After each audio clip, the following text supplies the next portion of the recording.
مولاي صل وسلم دائما أبدا على حبيبك خير.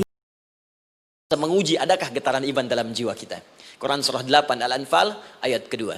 Innamal mu'minuna alladzina idza dzukirallahu wajilat qulubuhum.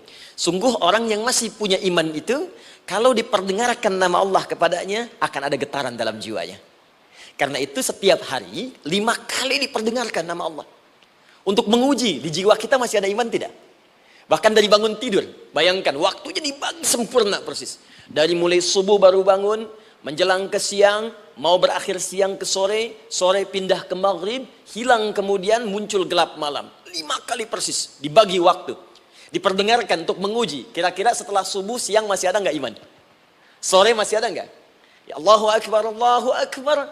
Karena itu kalau iman masih ada melekat di jiwa kita, demi Allah saya katakan, begitu kita mendengar suara azan, pasti hati kita akan mengatakan, Allahu Akbar, Allahu Akbar. Wih, sudah azannya. Pernah begitu? Ya, walaupun mungkin setelah selesai, La ilaha illallah, baru azan, belum qomat. Ya, itu normal, gak apa-apa. Yang penting iman masih ada. Nah, ini menunjukkan ada getaran dalam jiwa. Satu itu. Yang kedua, ini yang jarang dimanfaatkan teman-teman. Jadi seringkali sholat dimaknai pada ibadah formal bagian pertama saja. Adapun yang keduanya, ini yang jarang digali. Padahal sekali saja dalam sehari, itu 5 kali Allah menunggu kita.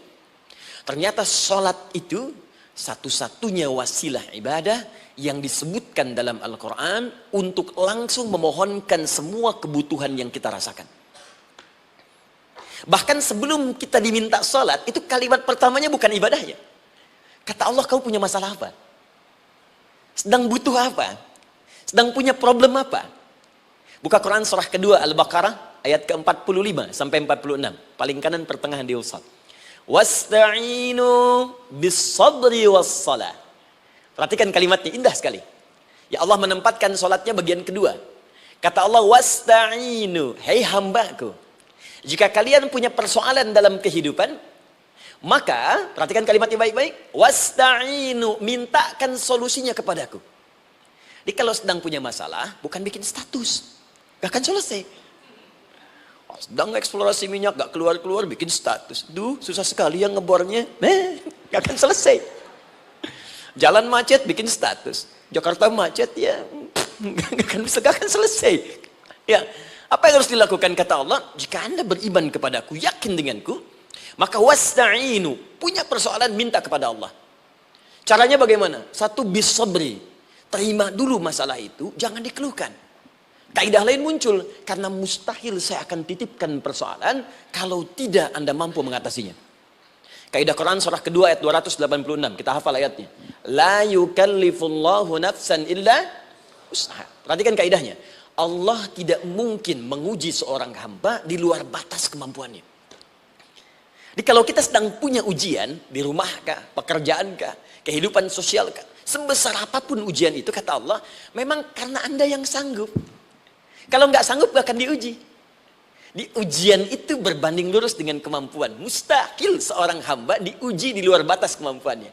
Jadi kalau Anda sekarang pun sedang punya masalah sebesar apapun, kata Allah, memang cuma kamu yang sanggup, yang lain tidak. Maka jangan mengeluh. Jangan Anda katakan, ya Allah, why me? Kenapa saya? Kata Allah, why not? Memang kamu yang mampu.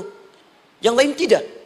Nah, ketika Anda bisa menerima itu dengan sabar, baru datang kalimat kedua. Wassalah.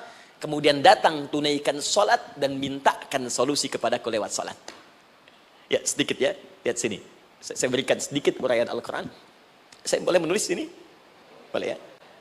Ibu, maaf, agak jauh. Ibu kelihatan ini? Oh, belum saya tulis. Bagaimana bisa kelihatan? Luar biasa. Cuma di Pertamina belum ditulis udah kelihatan.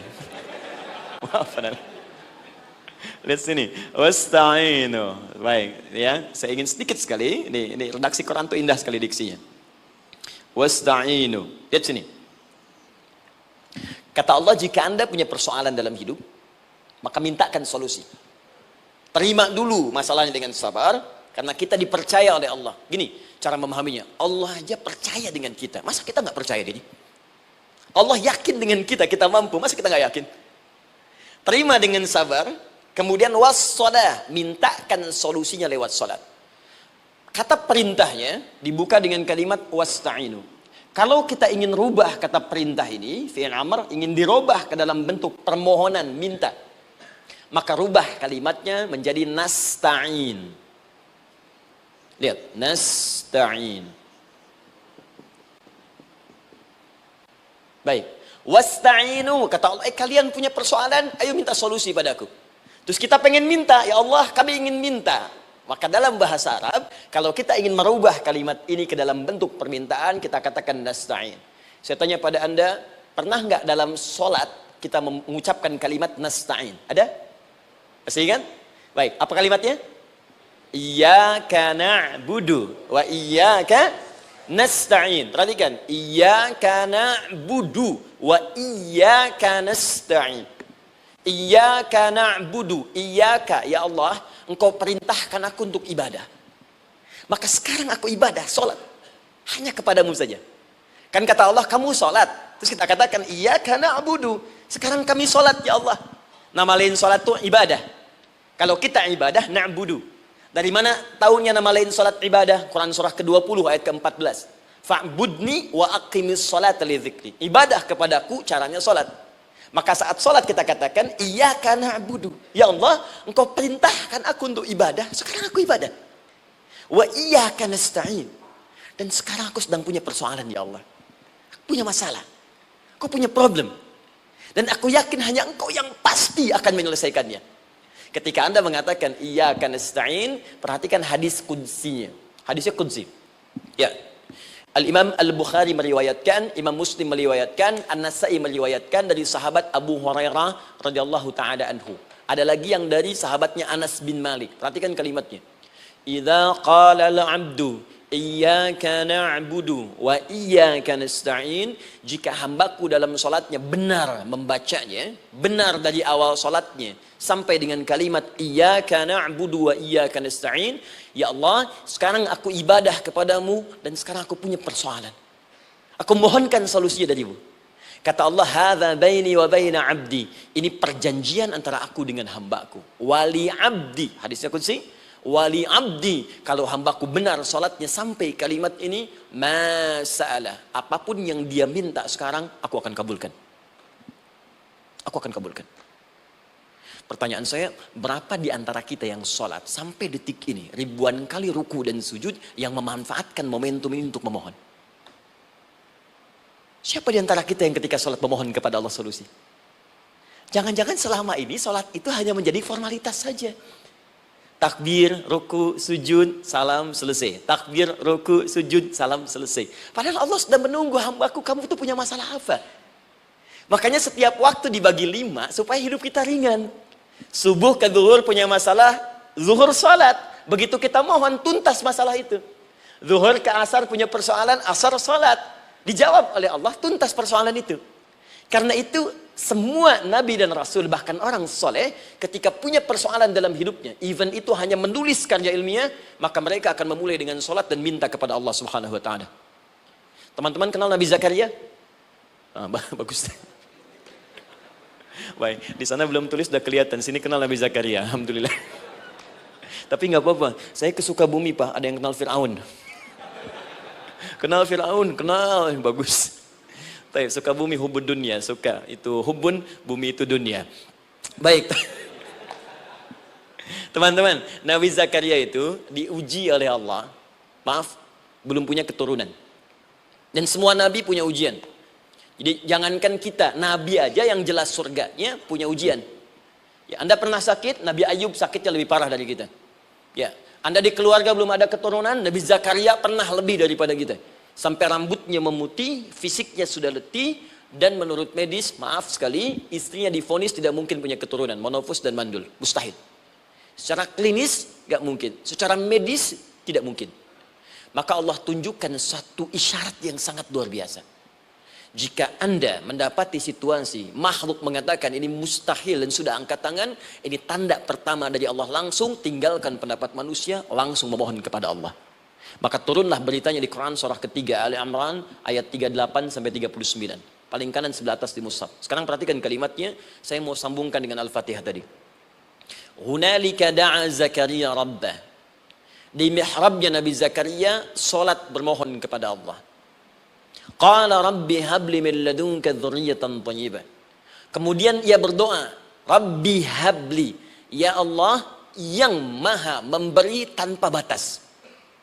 Ini adab pertama, kalau teman-teman mau berdoa, sebut nama Allah sesuai dengan hajat kebutuhan kita. Itu yang disebut dengan al-asma'ul husna. Di asma'ul husna itu bukan nama-nama indah yang sekedar dihafal, bukan. Tapi nama yang diberikan oleh Allah sesuai dengan kebutuhan hidup kita. Dalilnya Quran surah ke-17 ayat 110. Ya, paling kanan sebelah atas di mushaf, ke pertengahan.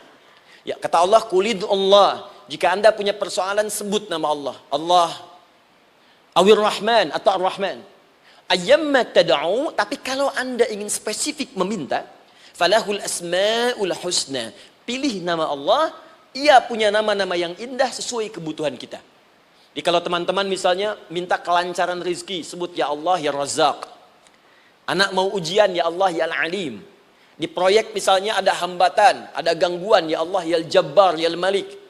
Ingin mudah mengatasi ujian, ya Allah ya Sabar. Minta. Ya, jangan semuanya disebutkan, nanti jadi beban. Ya Allahumma ya Rahman ya Al-Malik ya Al-Quddus ya Sabar, gitu kan? Yang tadinya nggak punya masalah jadi punya masalah, gitu kan? Pilih salah satu. Nah, jika Anda ingin memohon pada satu hal yang mustahil menurut manusia, maka minta dengan menyebut nama Allah yang memberi tanpa batas, mustahil di dalamnya. Nama Allah tersebut namanya Wahhab. Wahhab. Ya Allah, ya Wahhab. Al-Wahhab. Kalau kita rubah dalam bentuk permintaan, maka singkat kalimatnya dengan hab. Hab. Untuk sendiri habli, untuk banyakkan hablana. Rabbana hablana min azwajina wa dzurriyyatina qurrata a'yun. Nabi Zakaria minta karena sendiri yang mengalami situasi itu, maka beliau katakan, Rabbi habli, ya Allah habli min ladunka, ya Allah yang tak punya batas dalam pemberian. Mereka mengatakan aku tak akan punya keturunan. Mereka mengatakan mustahil aku punya anak. Dan aku yakin kau memberi batas tanpa memberikan pemberian tanpa batas. Aku mohon darimu saja. Darimu saja. Dzurriyyatan thayyibah, keturunan-keturunan terbaik. Innaka sami'ud du'a. Engkau pasti mendengar doa saya. Kalau pada yang maha memohon saja, maha mendengar saja tidak mengabulkan, lantas kepada siapa lagi aku mesti minta? Tapi poinnya bukan itu. Poinnya adalah, ini disampaikan oleh Nabi Zakaria dalam keadaan sedang sholat. Masih berdiri dalam sholatnya. Dalam bahasa Arab berdiri disebut dengan qaimun, qaim, berdiri. Sedang sholat disebut dengan yusolli. Perhatikan ayat 39-nya. Fanadathul malaikatu wa huwa qaimun yusolli fil mihrab. Maka seketika ketika doanya selesai dipanjatkan, sholatnya belum selesai.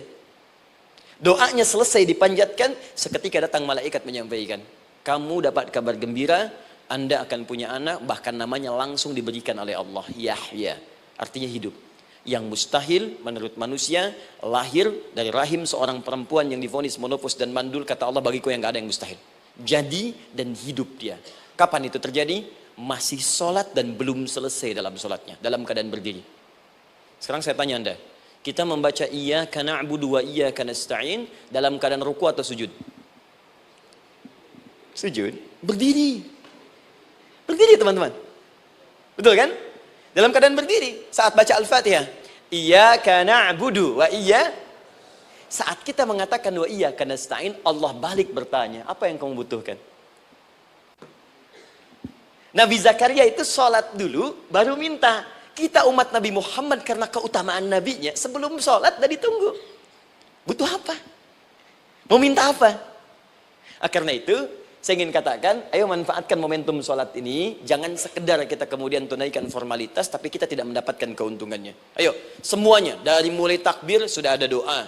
Ruku ada doa. Bahkan sujud kita bisa perbanyak dalam bahasa hati kita untuk memohon kepada Allah Subhanahu Wa Taala. Jelas sampai di sini? Baik. Mudah-mudahan insya Allah doa kita dikabulkan oleh Allah Subhanahu Wa Taala.